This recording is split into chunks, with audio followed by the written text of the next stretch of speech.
mendayung sampan ke tepi sungai sampai tengah malam. Sebelum acara kita mulai, izinkan saya ucapkan salam. Assalamualaikum warahmatullahi wabarakatuh.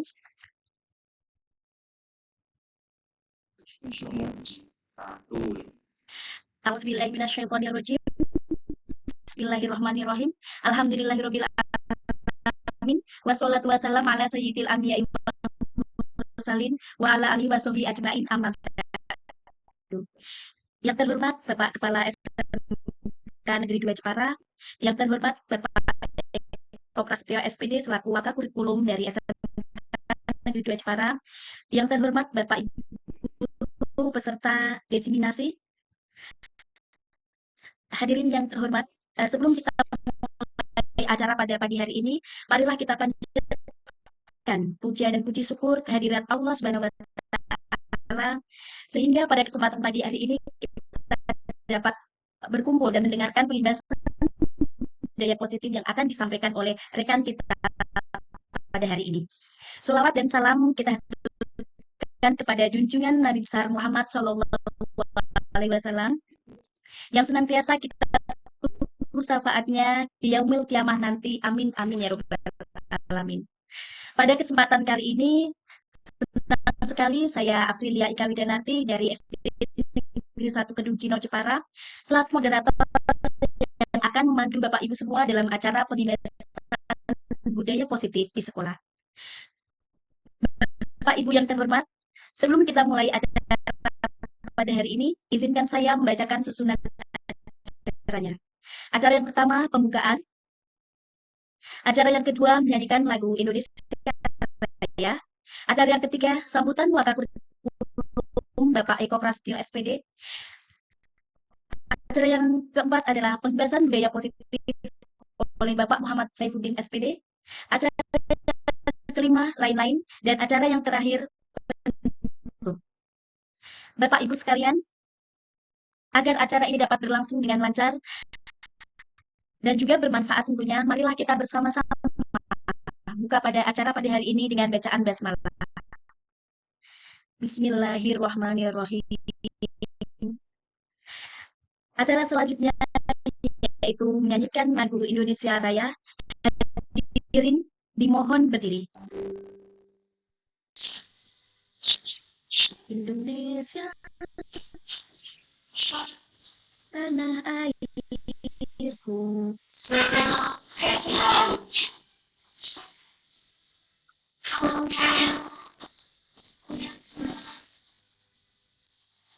Indonesia bangsaanku, bangsa dan tanah airku, marilah kita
hadirin dimohon duduk tadi.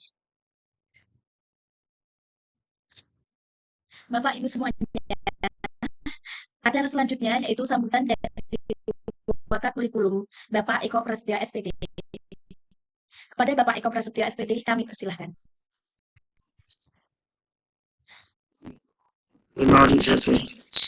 Baik, acara selanjutnya yaitu acara inti, yaitu pembahasan budaya positif di sekolah yang akan disampaikan oleh Bapak Muhammad Saifuddin. Pada Bapak Muhammad Saifuddin, kami silahkan untuk share screen terlebih dahulu.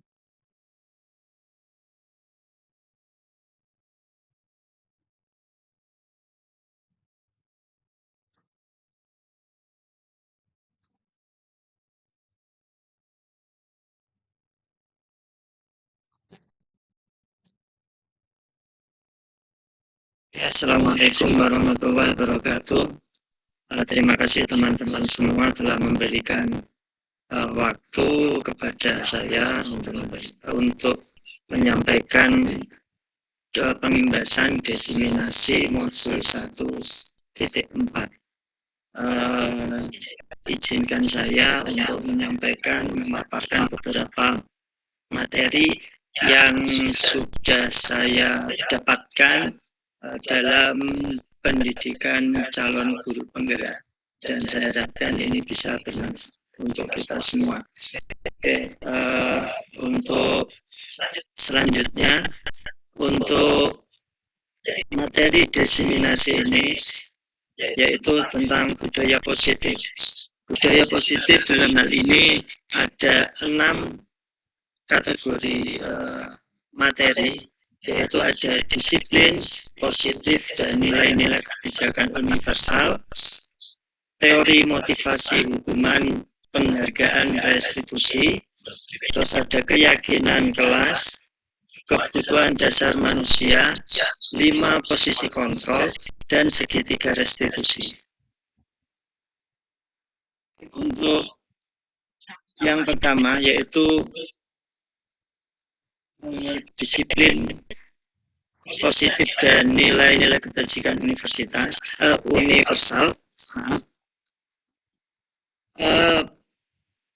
Apa itu disiplin?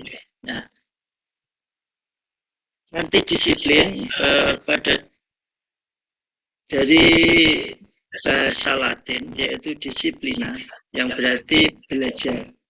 Makna asal dari ini berkonotasi dengan disiplin diri dari murid-murid Sokrates dan Plato. Disiplin diri membuat orang menggali potensinya menuju sebuah tujuan, apa yang dihargai. Namun, dalam kebudayaan kita, makna kata disiplin telah berubah menjadi sesuatu yang dilakukan orang pada orang lain untuk mendapatkan kepatuhan. Kecenderungan umum adalah menghubungkan kata disiplin dengan ketidaknyamanan, bukan dengan apa yang kita hargai untuk pencapaian suatu tujuan mulia. Oke, selanjutnya, disiplin positif. Bapak pendidikan kita, Ki Hajar Dewantoro, menyatakan bahwa untuk menciptakan murid yang merdeka, syarat utamanya adalah harus ada disiplin yang kuat. Disiplin yang dimaksud adalah disiplin diri yang memiliki motivasi internal. Jika kita memiliki motivasi internal, maka kita memerlukan pihak lain untuk mendisiplinkan kita atau motivasi eksternal. Karena berasal dari luar, bukan dari dalam diri kita sendiri. Sebagai pendidik, tujuan kita adalah menjadikan anak-anak yang memiliki disiplin diri sehingga mereka bisa berperilaku dengan mengacu pada nilai kebajikan universal yang memiliki motivasi intrinsik bukan ekstrinsik.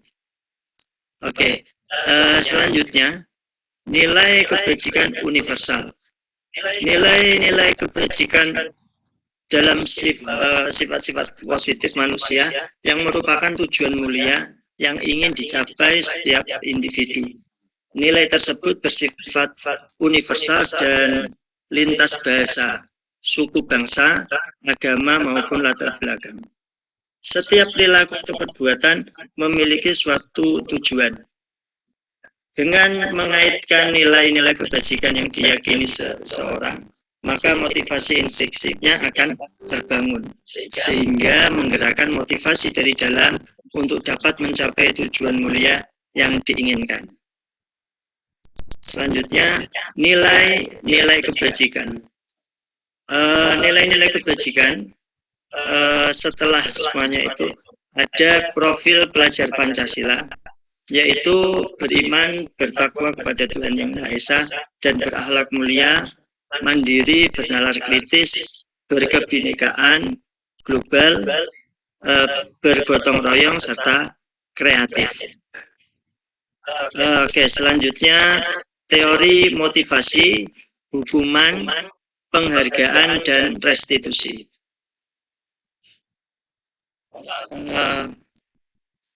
Oke.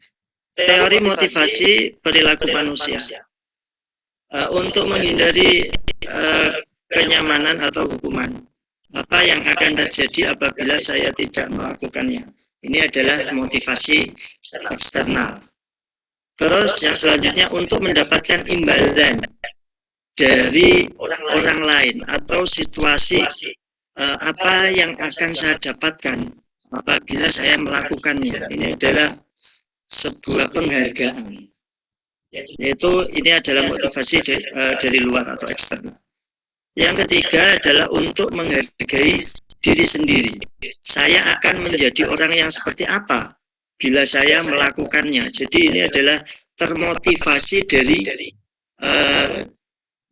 diri sendiri, yaitu tujuan disiplin positif. Selanjutnya, apa itu hukuman, apa itu penghargaan, dan apa itu restitusi. Hukuman yaitu untuk menghindari ketidaknyamanan atau hukuman. Terus penghargaan, apa itu penghargaan? Untuk mendapatkan suatu imbalan atau penghargaan dari orang lain. Terus restitusi untuk menjadi orang yang mereka inginkan dan menghargai diri sendiri dengan nilai-nilai yang mereka percaya. Selanjutnya, hukuman dan konsekuensi. Nah, coba kita bisa lihat di sini, apakah itu hukuman atau konsekuensi. Mungkin dari Bapak Ibu bisa kita lihat, kita baca, apakah termasuk hukuman atau konsekuensi. Mencatat 100 kali di dalam buku kalimat, saya tidak akan bertambah, tidak akan terlambat lagi. Nah, kira-kira ini hukuman atau konsekuensi. Oke.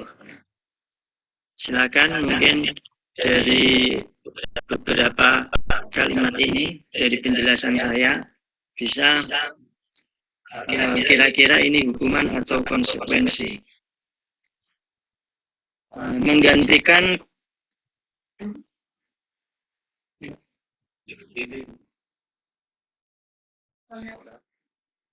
ya, silakan.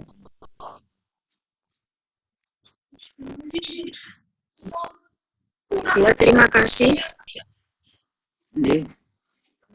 Kalau menurut saya itu termasuk konsekuensi, bagaimana Pak? Benar apa tidak? Oke, untuk yang pertama ya.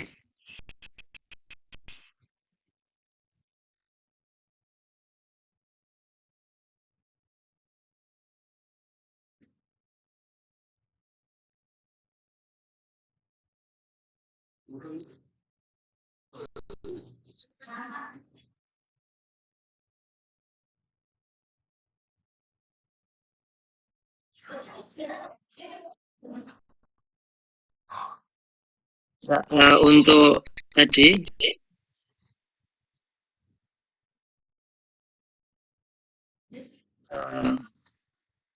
yang lain mungkin lari mengelilingi lapangan basket 2 kali karena terlambat hadir di sekolah. Ini termasuk ya. Konsekuensi, Pak. Konsekuensi. Terus ini untuk murid diminta untuk push up 15 kali karena tidak menggunakan masker ke sekolah. Itu kira-kira hukuman Pak Udin. hukuman. Oke, yang selanjutnya menggantikan kertas tugas teman yang telah dicoret-coret. Itu termasuk.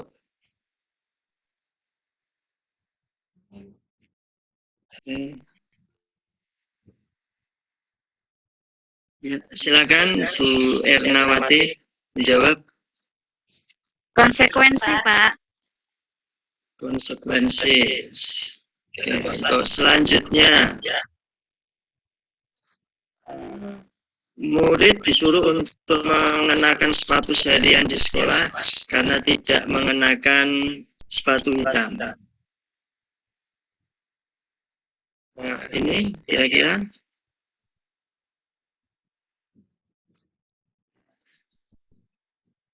coba kita Hukuman, Pak. hukuman ya. Oke, kita lihat jawabannya. Nah, ternyata mencatat 100 kali di dalam buku kalimat saya tidak akan terlambat itu hukuman. Terus lari mengelilingi lapangan basket 2 kali itu hukuman. Murid diminta push up 15 kali karena tidak menggunakan masker ke sekolah. Itu hukuman. Terus untuk menggantikan kertas tugas teman yang telah dicoret-coret itu adalah konsekuensi. Terus membersihkan tumpahan air di meja tulis karena tersenggol adalah konsekuensi. Dan yang ke murid disuruh untuk mengenakan sepatu seharian karena tidak mengenakan sepatu hitam itu hukuman.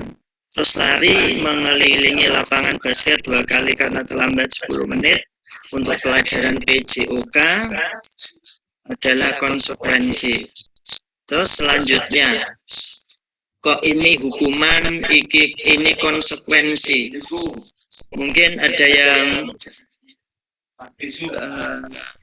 kira-kira apa itu hukuman? Apa itu konsekuensi?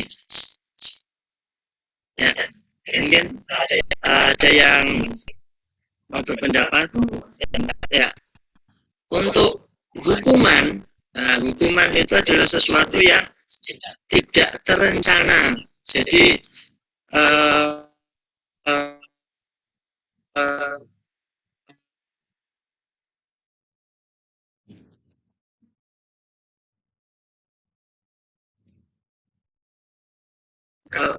jadi itu sebelumnya sudah ada kesepakatan. Jadi kalau kamu melakukan kesalahan ini, kamu akan seperti ini, begitu. Itu namanya konsekuensi. Oke, selanjutnya bentuk identitas gagal dan sukses. Ya, identitas gagal yaitu hukuman, sesuatu yang menyakitkan harus terjadi. Ya, konsekuensi suatu yang harus terjadi. Kalau restitusi adalah merupakan pilihan. Terus untuk selanjutnya, tidak nyaman untuk murid atau anak untuk jangka waktu yang panjang. Itu untuk konsekuensi, tidak nyaman untuk murid atau untuk anak dalam jangka waktu yang pendek.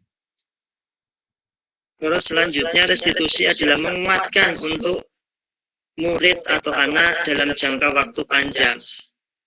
Terus hukuman itu korban mendapatkan keadilan.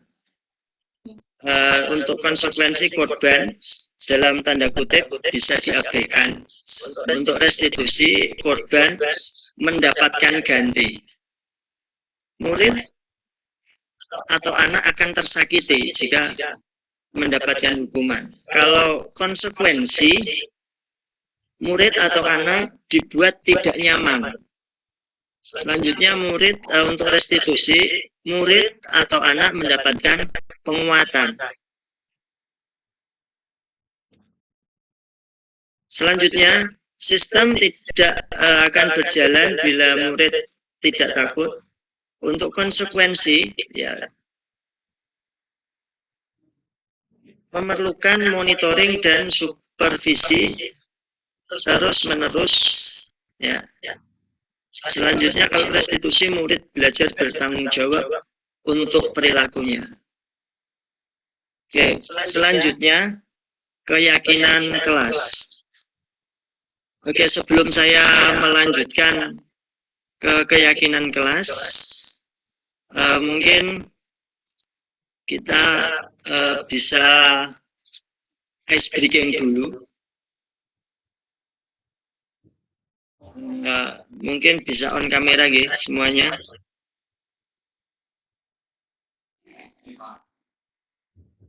Oke, saya akan bercerita kalau saya mengucapkan bilangan 1, maka tepuk tangannya 1. Ya, kalau saya bilang 2, maka tepuk tangannya 2. Ya, kalau saya mengatakan ada kalimat saya 3, gitu nanti bisa tepuk tangan 3 kali, gitu ya. Coba Anda bisa mendengarkan. Perkenalkan, nama saya Muhammad Saifuddin. Saya bekerja di SMK Negeri 2 Jepara. Oke. Saya memiliki 2 orang anak. Oke. Teman saya banyak sekali, ya. Oke, terima kasih. Oke, saya akan melanjutkan. Ya, Siap, Pak Udin. Sebelumnya mungkin jadi ada pertanyaan untuk tadi hukuman restitusi. Tidak ada ya? Oke, saya lanjutkan keyakinan kelas. Oke, untuk keyakinan kelas, mengapa tidak peraturan saja? Mengapa harus keyakinan kelas? Ya, dari pernyataan ini, ya ada pertanyaan, mengapa kita tidak memiliki peraturan harus menggunakan memiliki peraturan harus menggunakan helm dalam mengendarai sepeda motor, ya. Oke. Terus yang kedua, mengapa kita memiliki peraturan 3M? Menggunakan masker, mencuci tangan, dan menjaga jarak 1,5 meter. Terus mengapa kita harus peraturan harus datang tepat waktu pada saat mengikuti pelatihan? Nah, untuk mendukung motivasi intrinsik, kembali ke nilai-nilai keyakinan, lebih menggerakkan seseorang dibandingkan mengikuti serangkaian peraturan. Jadi kalau memang itu sudah keyakinan kita dalam hati, jadi kita tidak usah dipaksa untuk melakukan sesuatu untuk mendisiplinkan diri kita sendiri, dan tidak usah peraturan. Jadi tidak usah ditulis-tulisi begitu. Kalau memang sudah peraturan di dalam hati kita, kita akan melakukan itu dengan sukarela. Contohnya saja ketika kita keyakinan kita bahwasanya harus hidup bersih dan buang sampah sembarangan. Ya, kalau kita dari peraturan, maka kita akan, kalau tidak ada yang mengawasi kita, maka kita akan melanggarnya. Tapi kalau kita sudah keyakinan diri kita sendiri, kita pegang sampah, terus pasti kita akan mencari tempat sampah untuk dibuang di tempat sampah. Oke. Mohon izin untuk bertanya, Pak Udin. Oke, monggo silakan. Ya, terima kasih atas waktunya, Pak Udin. Ini yang mau saya tanyakan adalah tentang menghukum siswa, Pak Udin. Nah, Kalau kita hukum siswa secara fisik terutama, justru kita sendiri yang kena hukuman. Nah, contohnya kalau siswa itu sampai sakit, nah, justru kita sendiri yang kena hukum. Nah, terutama kita bagi para pendidik. Nah, kira-kira ada nggak payung hukum untuk kita semua ini? Terima kasih Pak Udin. Ya, mungkin ya, terima kasih Pak Umam atas pertanyaannya, pertanyaan yang bagus sekali. Ya, bahwasanya ketika kita menghukum, sebenarnya dalam hal ini ya, kita dalam kurikulum Merdeka itu mungkin hukuman itu sebisa mungkin dihindari, ya, istilahnya ya tidak menghukum. Jadi nanti akan ada saya terangkan untuk segitiga restitusi, terus ada coaching dan lain sebagainya. Jadi mungkin kalau kita di BK itu kita sebenarnya sudah melakukan itu. Kalau kita menghukum anak dan kita juga akan terhukum juga, maka kita memang harus hati-hati sebagai pendidik, kita harus bersabar juga. Tapi bagaimana kalau anak-anak itu pasti mengulang lagi, terus kita ya secara terpaksa menghukum anak. Nah, sebenarnya untuk menghukum anak, kalaupun kita menghukum anak dan itu kaitannya dengan kedisiplinan, itu sebenarnya tidak ada hukum pidananya, tidak ada masalah sebenarnya.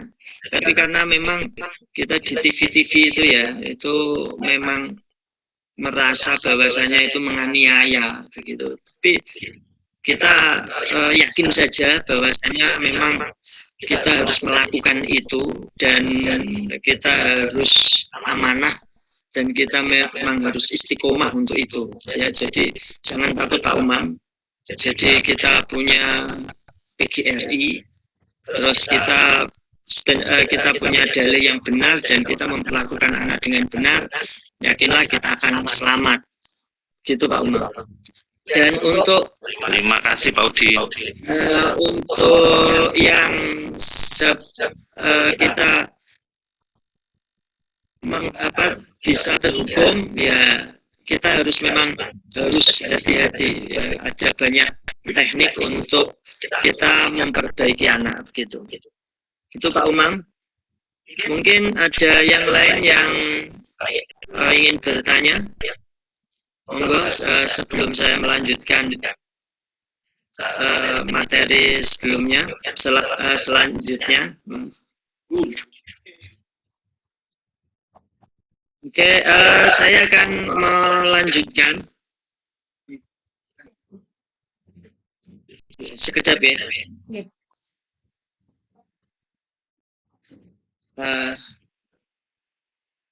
Oke.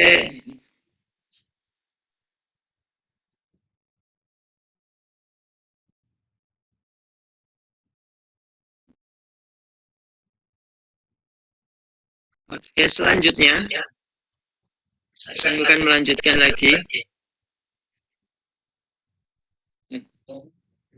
Selanjutnya, keyakinan kelas. Sekejap ada yang masuk.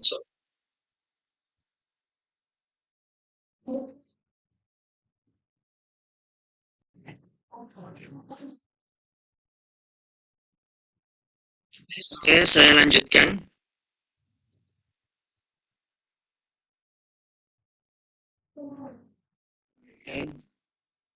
Keyakinan kelas bersifat lebih abstrak daripada peraturan yang lebih rinci dan konkret. Keyakinan kelas berupa pernyataan universal. Pernyataan keyakinan kelas senantiasa dibuat dalam bentuk positif. Keyakinan kelas hendaknya tidak perlu banyak sehingga mudah diingat dan dipahami oleh semua warga kelas. keyakinan kelas sebaiknya sesuatu yang dapat diterapkan di lingkungan tersebut. Semua warga kelas hendaknya dapat berkontribusi dalam pembuatan keyakinan kelas lewat kegiatan curah pendapat, dan lain sebagainya. Bersedia meninjau kembali keyakinan kelas dari waktu ke waktu. Ya, selanjutnya contoh-contoh keyakinan kelas itu setiap anggota kelas perlu belajar. Jadi untuk kita menciptakan keyakinan kelas itu kita bisa bersepakat dengan anak apa-apa kira-kira untuk peraturan kelas yang harus dipatuhi. Setelah itu kita membuat nilai kalimat negatif, mungkin dilarang apa, tidak boleh ini, maka nanti bisa diubah menjadi kalimat yang positif. Oke, selanjutnya ini ada peraturan keyakinan kelas. Jadi peraturan biasanya itu contohnya selalu kembalikan buku ke tempatnya, ya. Ya, keyakinan kelas yaitu tanggung jawab, jadi mengembalikan sesuatu pada tempatnya, jadi kita diberikan tanggung jawab. Terus dilarang mengganggu orang lain, ya, mengganggu orang lain, berarti kita saling menghormati. Terus hadir di kelas 15 menit sebelum pembelajaran dimulai, itu adalah berkomitmen dan menghormati orang lain. Siapa yang kita hormati? Ya, guru kita dan teman-teman kita. Terus dilarang melakukan kekerasan. Tuh, yaitu untuk menjaga keselamatan, menghormati orang lain. Terus dilarang menggunakan narkoba, itu termasuk keyakinan kelas untuk menjaga kesehatan. Terus bergantian atau menunggu giliran, yaitu menghormati orang lain dan bersabar. Terus gunakan masker. Nah, gunakan masker itu adalah menjaga kesehatan dan keselamatan. Jangan berlari di kelas atau koridor, adalah keselamatan dan keamanan. Oke, selanjutnya. Nah, ini cara membuat keyakinan kelas, yaitu dengan cara kita memberikan anak supaya menuliskan hal-hal yang positif kepada anak. Terus kita buat kesepakatan. Setelah membuat kesepakatan, kalimat-kalimat negatif itu diubah menjadi kalimat-kalimat yang positif, dan setelah itu kita membuat keyakinan kelas. Oke, selanjutnya adalah untuk keyakinan kelas ini mungkin ada yang ingin disampaikan atau ingin ditanyakan, monggo.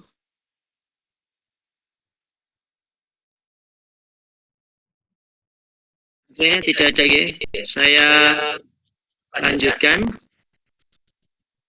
Untuk selanjutnya yaitu kebutuhan dasar manusia. Ya, 5 kebutuhan dasar manusia, yaitu kebutuhan bertahan hidup, ya, fisiologis, kesehatan, rumah, makanan, terus secara biologis, reproduksi, psikologis, rasa aman. Untuk kebutuhan untuk diterima, yaitu hubungan sosial, memberikan dan menerima kasih sayang. Terus diterima kelompok, penguasaan, kekuatan mencapai suatu dan diakui prestasinya. Selanjutnya kebutuhan untuk bebas, yaitu mandiri, memiliki pilihan. Kebutuhan akan kesenangan, yaitu bermain, tertawa. Selanjutnya yaitu 5 posisi kontrol guru. Ya, 5 posisi kontrol guru, ada 5, yaitu posisi penghukum, posisi pembuat merasa bersalah, posisi teman, posisi pemantau, posisi manajer. Untuk selanjutnya saya akan lebih detail lagi, yaitu guru penghukum. Apa sih ciri-ciri guru penghukum itu? Ya, contohnya yaitu suka menghardik, terus menunjuk-nunjuk, terus berkacak pinggang, terus membentak, hukuman verbal atau fisik. Ya, apa yang terjadi jika itu dilakukan, yaitu murid menjadi pendendam, terus membenci guru yang mengajar dengan cara tersebut. Selanjutnya, posisi pembuat merasa bersalah. Ya, contohnya, suara cenderung lembut, tenang, namun kata-katanya itu menyalahkan murid. Selanjutnya, guru menyatakan hal yang merasa kesalahan ada pada murid dengan membuat guru menderita. Dampaknya, murid merasa bersalah, rendah diri, dan menarik diri dari lingkungan. Oke. Selanjutnya, posisi teman. Nah, ini contohnya suaranya ramah, tercenderung bersenda gurau untuk menghangatkan suasana. Dampaknya, murid akan bergantung pada satu orang murid. Ya. Selain itu, murid tidak akan mandiri. Oke. Posisi pemantau yaitu contoh tercipta identitas positif. Suara datar cenderung formal. Terus dampaknya adalah murid akan menghitung konsekuensi dan hadiah tanpa memahami sepenuhnya. Nilai kebajikan yang dituju tidak semua mandiri. Oke, selanjutnya guru sebagai manajer. Contoh, ya, posisi kontrol yang paling disarankan untuk membimbing murid. Netral, tidak emosi, tidak marah, tidak terlalu ramah. Guru membimbing murid memecahkan masalah. Lalu murid memiliki sikap disiplin yang positif, yaitu mandiri dan bertanggung jawab. Dampaknya murid menjadi mandiri, percaya diri, dapat memecahkan masalah sendiri. Oke, selanjutnya adalah contoh.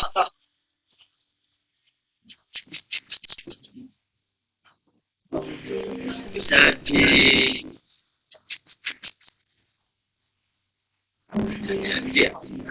contoh. Sini kamu. Selamat pagi, Bu. Selalu terlambat. Kamu deh, pasti terlambat. Maaf, Bu. Saya Apa? Apa coba? Alasan kamu apa lagi? Kapan sih kamu tidak terlambat? Malas sekali ya kamu jadi anak. saya Dasar pemalas. Gak kapok-kapok sih kamu. Sudah berapa kali terlambat? Sana, kamu keliling lapangan basket 2 kali. kenapa saya harus keliling lapangan basket, Bu? Kenapa? Kamu melawan ibu? Berani-beraninya jawab. Sudah terlambat, masih berani jawab pula. Sekarang, keliling lapangan basket 5 kali sekalian. Biar kapok. Cepat. Pergi sana ke lapangan basket. Ya, mungkin ini adalah salah satu contoh guru penghukum. Jadi, ya intinya menghardik anak, terus menghukum anak, gitu ya. Oke, selanjutnya.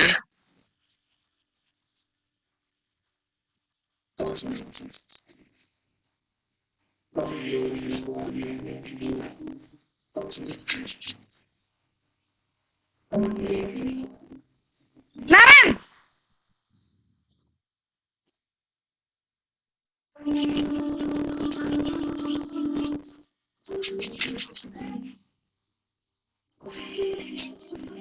Ibu ditegur bapak kepala sekolah. Sana cepat kelas. Kalau kamu terlambat lagi, nak. Ya Tuhan, Naren. Kamu senang ya bikin ibu susah ya?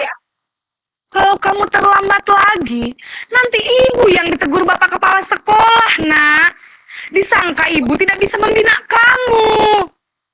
Duh, gimana ini? Maaf, Bu. Gusti Naren. Kamu suka ya kalau ibu ditegur bapak kepala sekolah? Terus, sekarang ibu harus tulis apa ini di buku absen? Ini kamu sudah sering terlambat loh.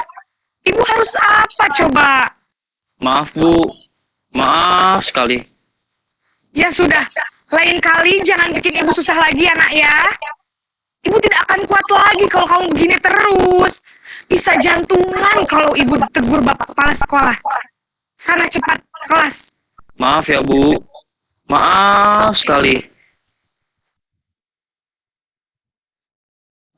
Posisi pembuat rasa bersalah berbicara dengan nada tenang.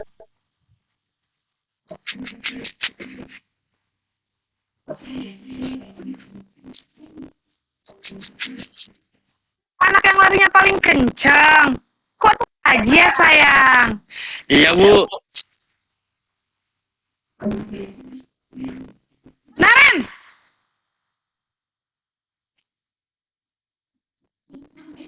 Selamat pagi, Bu. Wah, sudah jam berapa ini, nak? Terlambat lagi ya, sayang? Iya, Bu. Habis ibu saya lupa bangunkan saya, Bu. Kamu malah menyalahkan ibu kamu. Kamu bukannya anak yang larinya paling kencang. Kok terlambat sih? Iya, Bu. Saya memang terlambat bangun tadi. Jadi, biarpun saya lari kencang, tetap gak kekejar, Bu. Ya sudah sana. Nanti lain kali larinya lebih kencang lagi ya. Biar gak terlambat lagi. Bikin seneng ibu. Demi ibu. Bisa kan? Bisa lah, Bu. Ya sudah, sana masuk kelas. Ibu beresin urusan absen kamu. Kamu ini ada-ada saja.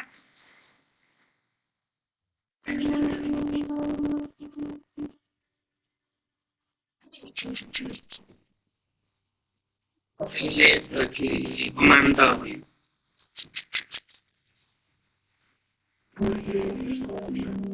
Naren!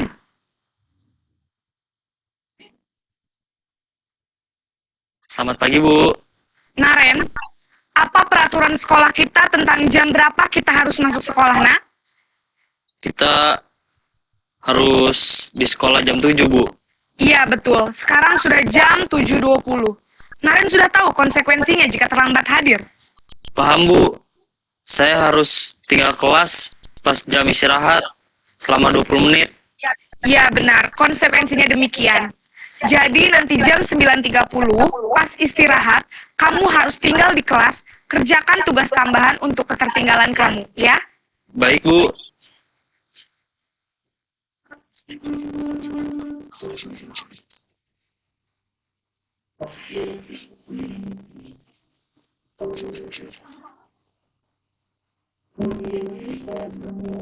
Naren!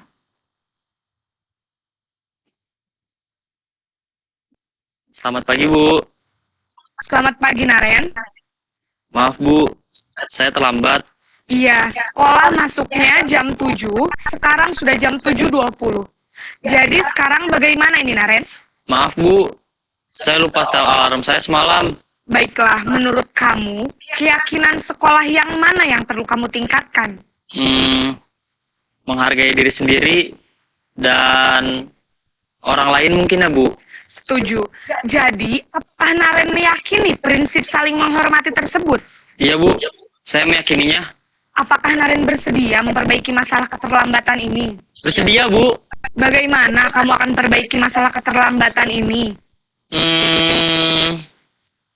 Saya akan coba untuk tidak lupa menyetel alarm saya, Bu.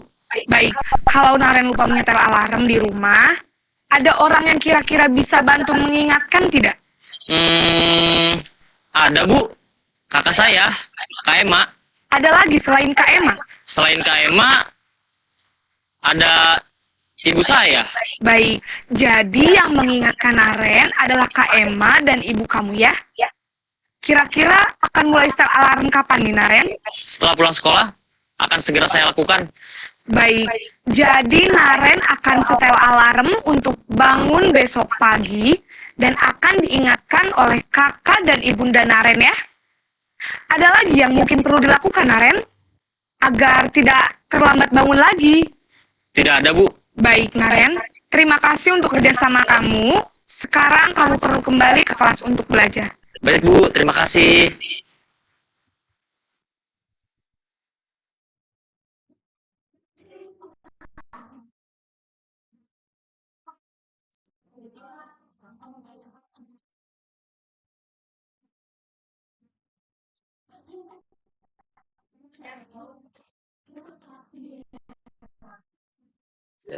Nah, ini adalah contoh dari kelima posisi tadi. Jadi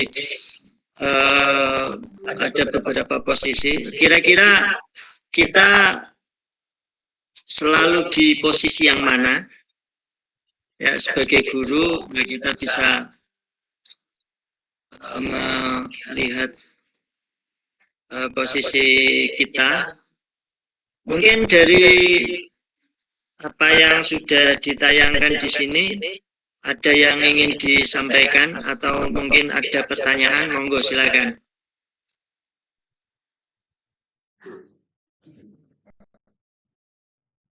Monggo.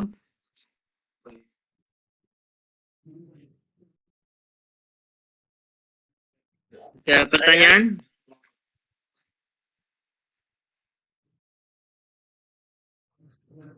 Oke, saya lanjutkan.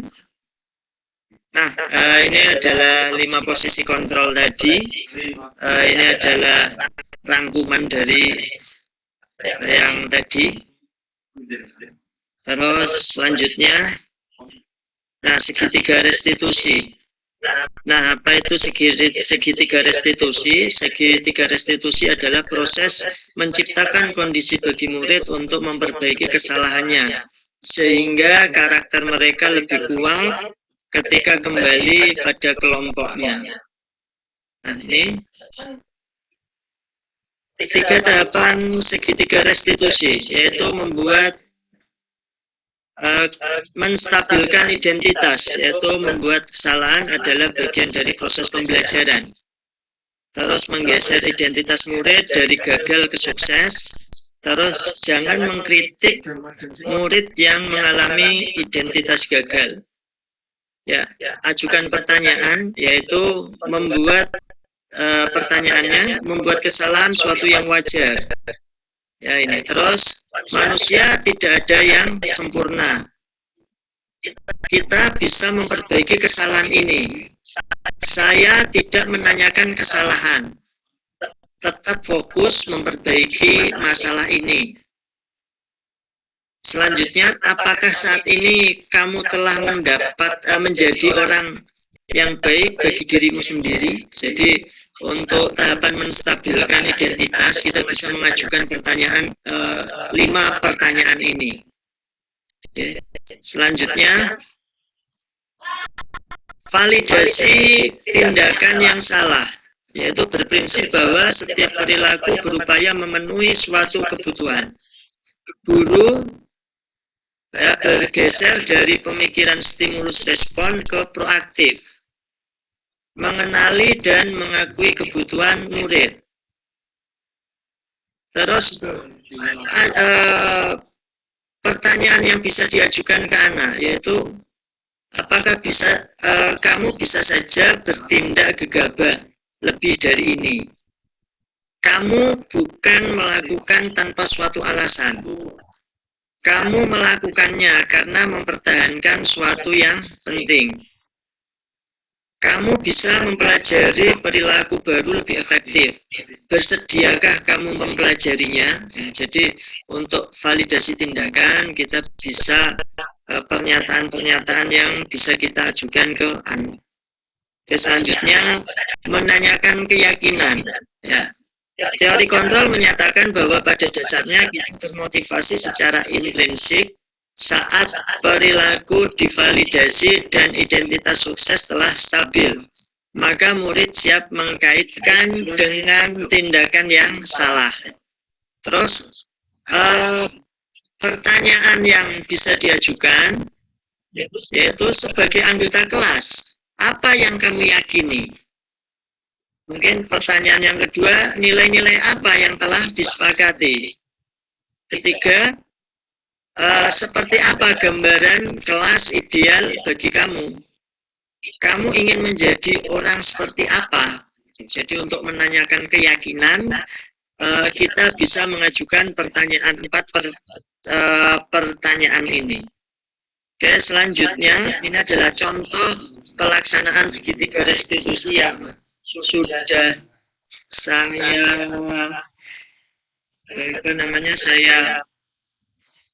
lakukan, yaitu menstabilkan identitas, terus validasi tindakan yang salah, menanyakan keyakinan kelas. Oke, selanjutnya ini adalah contoh yang sudah saya buat. Salam dan bahagia. Perkenalkan, nama saya Muhammad Saifuddin dari SMK Negeri 2 Jepara. Saya adalah seorang calon guru penggerak Angkatan 9 Kabupaten Jepara. Berikut ini adalah video implementasi praktik segitiga restitusi yang telah saya buat. Tugas demonstrasi konstekstual modul 1, 4 tentang budaya positif. Tujuan pembelajaran khususnya adalah CGP dapat mempraktikkan pemahaman mereka tentang penerapan segitiga restitusi dengan murid di sekolahnya. Kasus 1. Ada seorang siswa yang datang terlambat. Sehingga guru BK memanggilnya untuk mencari solusi dengan menggunakan segitiga restitusi.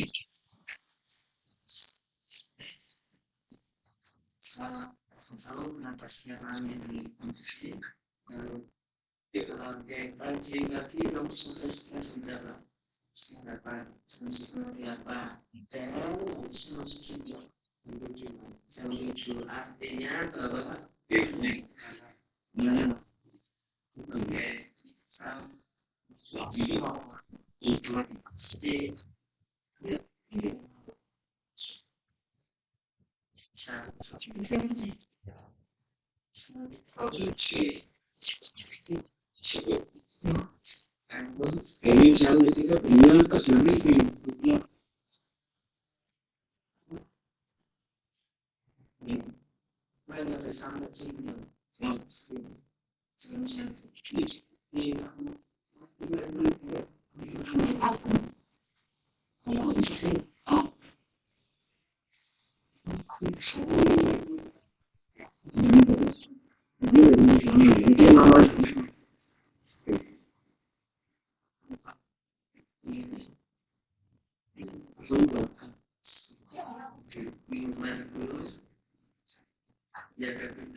kira-kira yang bisa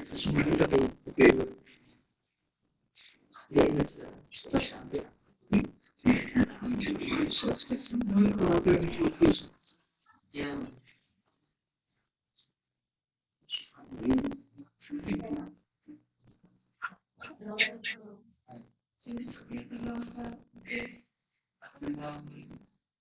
mulai kapan?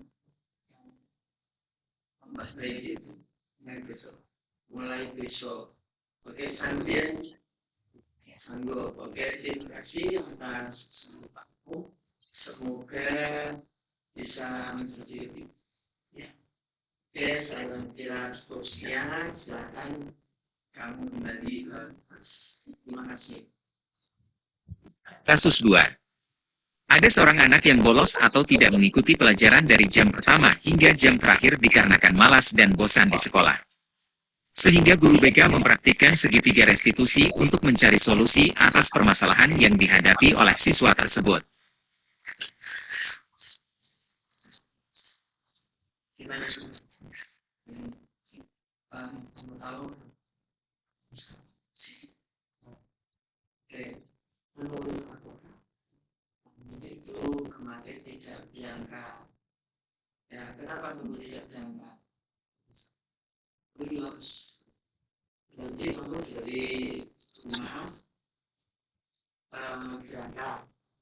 Ini tidak masuk. Kenapa seperti sungguh? Ya, step masuk.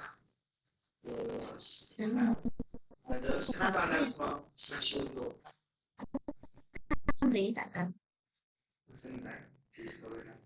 Bosan di sekolah, di kelas juga bosan ya. Kenapa kamu kok bosan di sekolah? Apakah ada ini salah juga? Sulit saya. Rasanya bisa. Malas belajar. Oke. Keyakinan kelas masih ingat keyakinan kelas yang kita sepakati? Masih apa saja jujur, yang lain, penghormatan orang lain, disiplin. Oke, saya hargai kamu sudah bersifat jujur karena kamu mengakui kesalahanmu dan kamu harus mencintai tadi ya. Terus keyakinan yang tidak sesuai dengan keyakinan kelas yang lain apa? Disiplin. Oke, karena disiplin sangat perlu untuk. Terus kira-kira kamu menyesal nggak? Menyesal ya.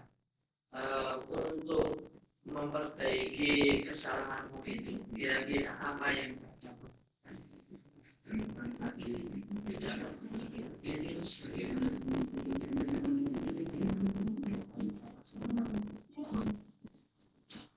terus dengan guru-gurumu yang kamu tidak berangkat itu tadi gimana? Minta maaf. Oke. Bisa nanti berubah mulai dari kapan? Mulai hari ini. Siap untuk berubah? Siap. Oke, terima kasih. Saya akan hubungkanmu mulai dari sekarang. Ya. Yang sanggup untuk berubah? Sanggup. Terima kasih. Saya juga siap karena ini juga kamu harus mengikuti pelajaran yang baik. Aku bisa membaca kelas. Bisa.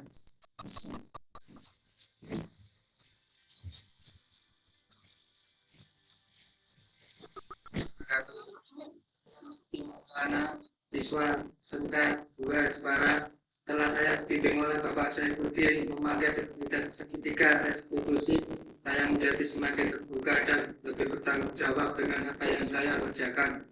Terima kasih.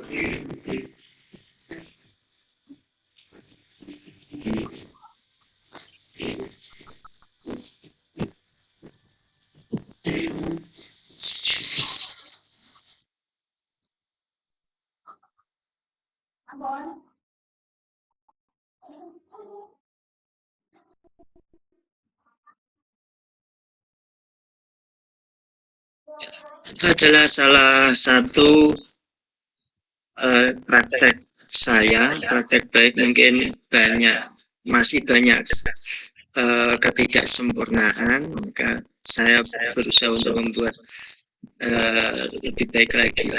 Oke, terima kasih atas perhatiannya. Mungkin dari apa yang saya paparkan pada siang hari ini, ada yang ingin disampaikan atau mungkin bertanya, monggo. Monggo, silakan.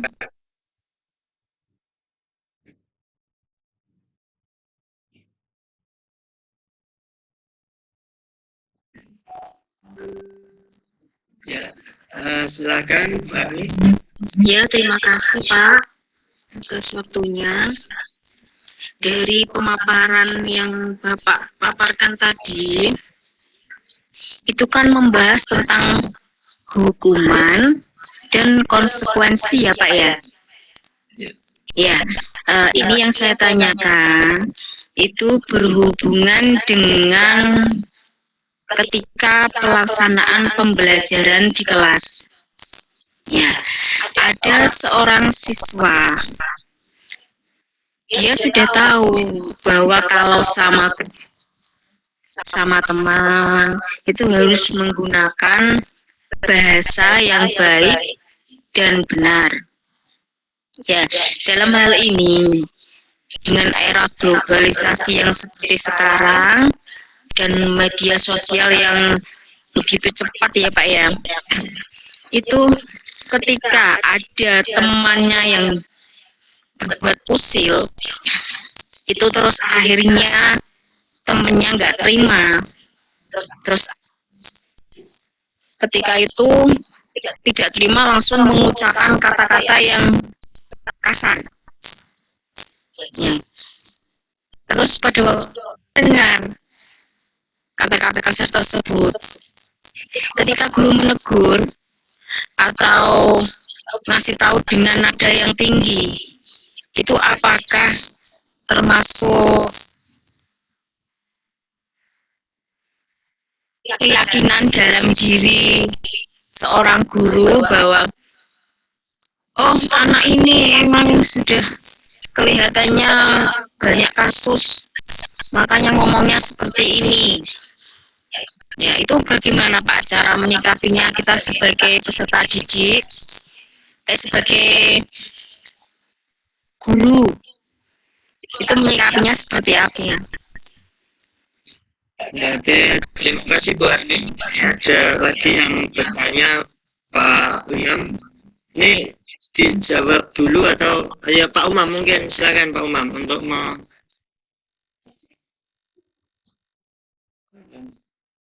ya.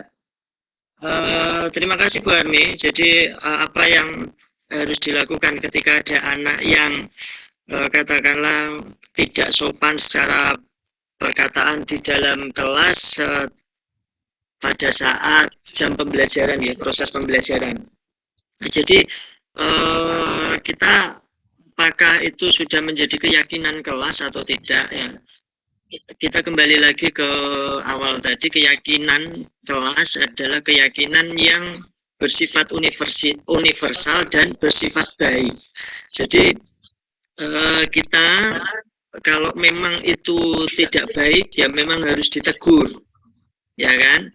Dan kalau sudah menjadi keyakinan kelas, konsekuensi. Jadi apakah itu konsekuensi atau hukuman? Kalau memang itu sudah ada kesepakatan, ya untuk mengendalikan anak juga kita harus butuh kesepakatan. Kalau memang itu sudah kesepakatan dan dia melakukan lagi dan melakukan hal yang tidak sesuai dengan keyakinan, tidak sesuai dengan kesepakatan, maka ya memang itu sebuah konsekuensi yang harus dia terima. Itu bukan menjadi sebuah hukuman, tetapi itu menjadi sebuah konsekuensi.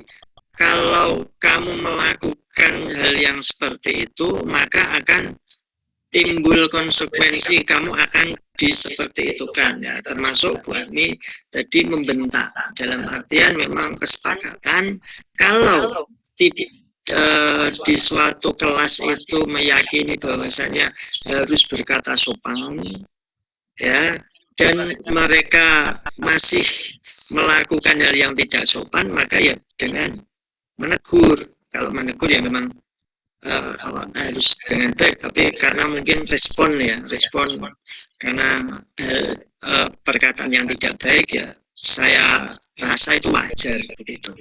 Gitu Bu Armi. Jadi memang kita tidak boleh bosan-bosan untuk menuntun anak supaya menjadi lebih baik dan lebih berdisiplin begitu. Oke, mungkin ada yang lain yang Pak Umam, monggo Pak Umam.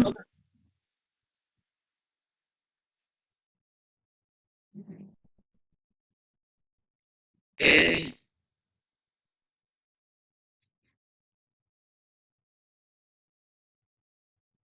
Oke.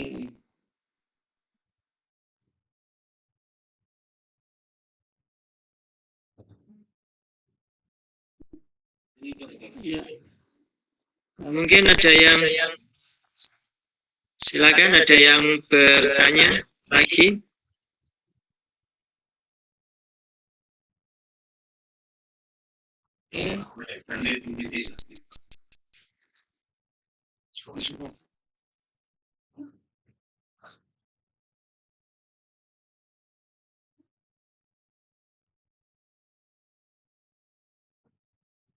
Oke, terima kasih.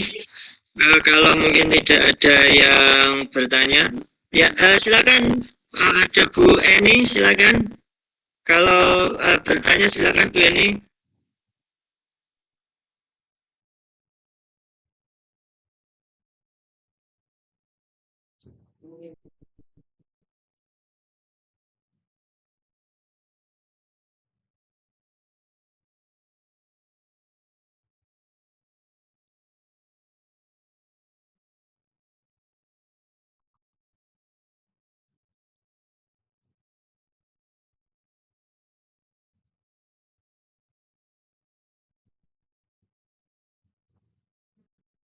Selamatnya Bu Eni, dihidupkan.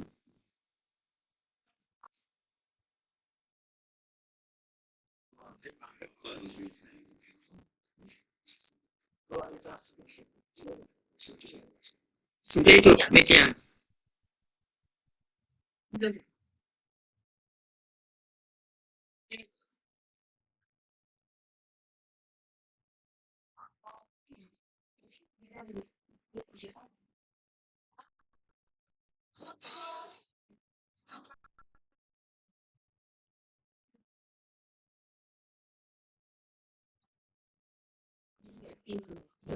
Bisa ya, mic-nya bisa Bu. Halo, Pak. Eh. Tadi kan jangan kita sampaikan untuk membuat keyakinan kelas untuk apa namanya biar anak secara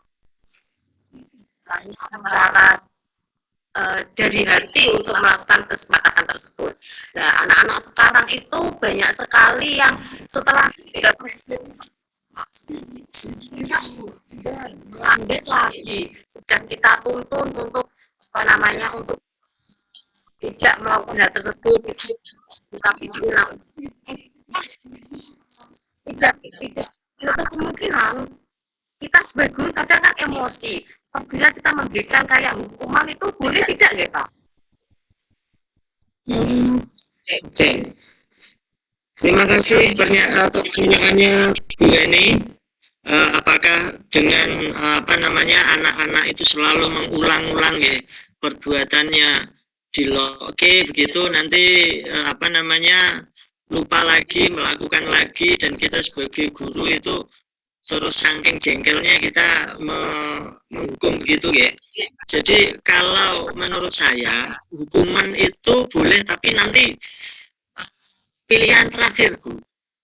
Jadi kita bisa namanya menggunakan restitusi segitiga restitusi itu tadi. Jadi memang kalau kita apa namanya ya hukum anak itu kecenderungan anak itu akan benci pada kita.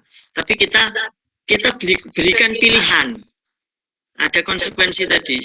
Jadi kalau kamu seperti ini maka nanti akan seperti ini. Kalau kamu jika kamu seperti ini maka kamu akan terjadi seperti ini. Jadi biarkanlah dia memilih begitu. Nah, ketika dia sudah memilih, terus kita sepakat itu dan ketika mereka mereka melakukan lagi, kita ingatkan saja bahwasanya pada saat kemarin kamu katanya mau melakukan seperti ini, tapi ternyata tidak. Ya kita kita tegur lagi, kita ingatkan lagi. Dan saya yakin kalau kita tidak bosan untuk mengingatkan anak, sedikit demi sedikit mereka akan saya kira mereka akan bisa berubah, Bu. Jadi kita harus positive thinking begitu, Bu. Kalau memang begitu, itu menurut saya seperti itu. Mungkin bagaimana Bu ini? Mungkin Bu ini punya cara jitu setelah kita berdiskusi dan ada mungkin pengalaman begitu. Pengalaman saya ya setelah saya restitusi berulang-ulang saya kasih pilihan, saya kasih konsekuensi dan sebagainya. Sekali dilaksanakan diulang lagi dulu sampai kan ya manusiawi lah. Saya juga sabar itu ada batasnya ya. Jengkel juga. Itulah kehidupan kita. Jadi memang harus bersabar gitu. Iya. Oke.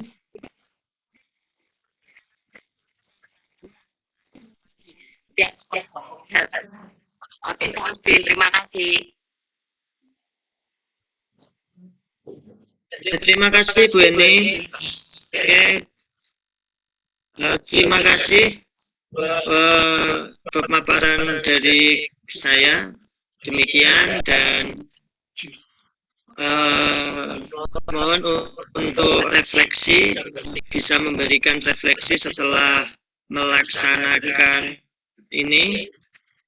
Ada yang mungkin memberikan refleksi, monggo.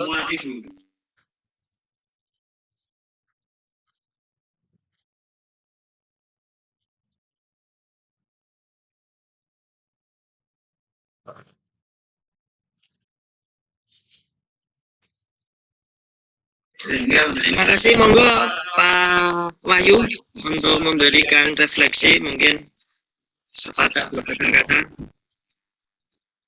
Terima kasih Pak Din, memberikan gambaran sedikit dan refleksi sedikit tentang yang telah disampaikan Pak Saifudin tentang budaya positif. Terima kasih atas ilmu yang telah diberikan juga, bahwa sehingga sebenarnya dalam budaya positif kita tadi juga sudah mengenal posisi kontrol kita masing-masing, dari posisi penghukum, dari merasa bersalah, membuat merasa bersalah sebagai teman, sebagai pengontrol, dan sebagai manajer. Sebaiknya kita selaku guru memang menjadi manajer, tetapi itu secara fleksibel seperti itu. Yang kedua, dalam penanganan anak kita perlu adanya segitiga restitusi, tadi sudah disampaikan, dari menstabilkan identitas, validasi tindakan yang salah, dan keyakinan ya Pak tadi ya, keyakinan. Terus kita juga perlu adanya keyakinan, membuat keyakinan bersama dengan nilai-nilai kebajikan bersama anak-anak supaya lebih memahami, anak-anak lebih memahami tentang nilai-nilai kebajikan tersebut. Serta kita sebagai guru juga harus berubah dari stimulus respon menjadi yang teori kontrol seperti itu, dengan memanfaatkan restitusi dibandingkan hukuman dan konsekuensi. Mungkin itu refleksi dari semua. Terima kasih.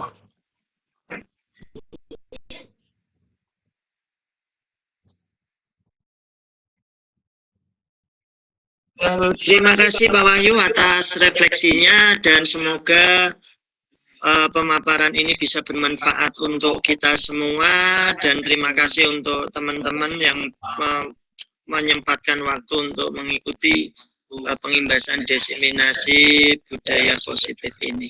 Dan sekali lagi saya mohon maaf atas ketidaknyamanannya, mungkin ada satu dan lain hal yang tidak berkenan di hati, saya mohon maaf. Terima kasih. Assalamualaikum warahmatullahi wabarakatuh. Ya. Terima kasih. Saya langsung langsung ditutup saja. Terima kasih Bapak Ibu semuanya. Tidak terasa kita sudah berada di penghujung acara. Hari ini kita sudah mendapatkan berbagai ilmu yang disampaikan oleh Bapak Muhammad Saifuddin. Kita dapat belajar bagaimana kita memahami 5 posisi sebagai 5 kontrol guru, dan juga cara menangani siswa melalui segitiga restitusi. Bagaimana cara kita membuat keyakinan dan lain sebagainya. Semoga ilmu yang kita dapatkan hari ini dapat bermanfaat bagi kita semua. Baik Bapak Ibu Guru semuanya, saya selaku moderator mohon undur diri, mohon maaf apabila ada kesalahan. Wabillahi taufiq wal hidayah. Wassalamualaikum warahmatullahi wabarakatuh. Waalaikumsalam warahmatullahi wabarakatuh.